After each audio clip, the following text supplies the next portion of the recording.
Hey folks, it's Chris Dyer here at Reborn Martial Arts in Springfield, Virginia, and we're on part 4 of The Art and Practice of Boxing from 1825 by an anonymous source. Let's take a look at it.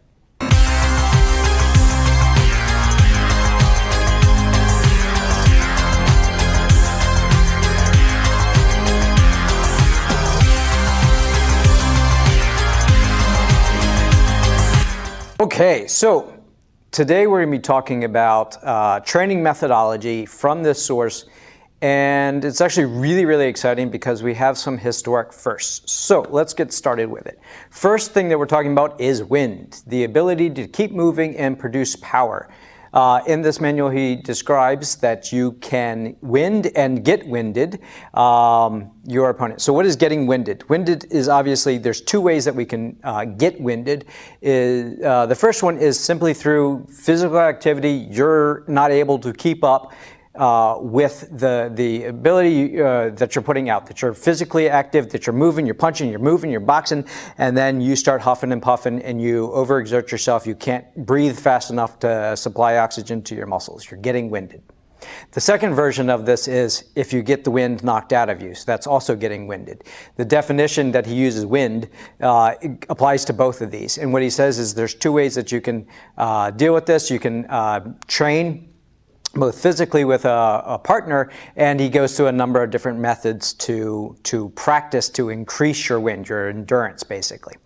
But he does describe what happens if you get winded in a match. So the first thing that happens is if you yourself are winded, if you either exhaust yourself or get hit really hard, get the wind knocked out of you, what he suggests doing is forego attacking. Focus only on defense, so cover yourself, move around, catch your breath, wait until you get back to being able to breathe, supply oxygen to your body. Once you're focused again, then you come back at it, because there is no time breaks. There's no round lengths at this time period, so you can't just run down the clock. You have to really focus defense, defense, defense. Don't get knocked out. Stay in there, catch your breath, get back at it.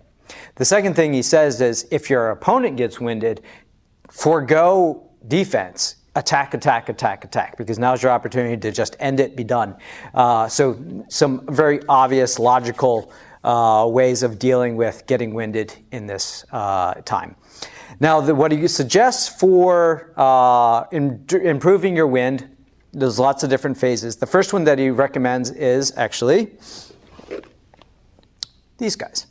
Dumbbells. It was mentioned in the last video that we did where we went into the training methodologies, or the things to do like nutrition and whatnot, the workouts that they recommend.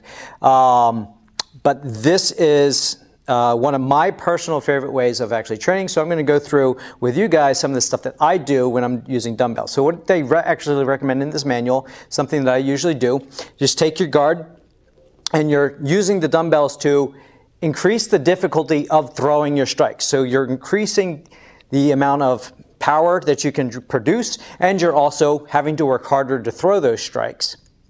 And so you're going to be able to endure longer when you don't have the weights. It's like using heavier ounce gloves than what you normally need to do for a competition, right? So ways that I like doing this, because I use these on the regular. Just take your normal guard and you'll do a set of 10, 20, or whatever strikes. We'll just do a set of 5 for today. So you just do your jabs. So you throw them out here, throw them out, switch sides. Come back to the other side. 1, 2, 1, 2, and you can do any sort of combination. When you do these, really it's important to focus on your form. So if we do this, the common thing that people do when they pick up the weights, now they're having to work extra hard, and so you're going to be tempted to do a lot more of this, draw the arm back. It's a lot easier to throw the weight up from here than it is to keep it here on guard and throw it straight out and return back to guard. So it's doing 2 things. One is forcing you to maintain this guard position without dropping your hand down, and it's making you focus on driving straight out from here and not dropping the hand back, rearing the hand back to the strike. I actually, when I teach people how to do kicks, I'll have them hold on to weights, then practice doing their kicks, because now they're aware of what their hands are doing and they're not dropping the hands down. So it's actually a really, really good tool. You can do any of your combinations. The big thing to point out though, you start doing uppercuts or something like this and you draw the weight in, be careful that you don't knock yourself in the face when you do this. You see lots of people that try and do this sort of thing and they bring the weight back not realizing that that's there. So be aware of that. But a fantastic tool. I use these things all the time in my own training. All right, so the next thing that they recommend, obviously sparring with a partner. So get in there, get in the ring, train with your partner. They did earlier in the manual talk about going less power, open fists, so you're not completely demolishing each other by doing all the things that you normally would do in a match against your partner. But what happens if you don't have a partner? And this is where it starts getting interesting. If you don't have a partner, he recommends, like we've seen before, box to a mirror. Okay, no problem. We find a large mirror.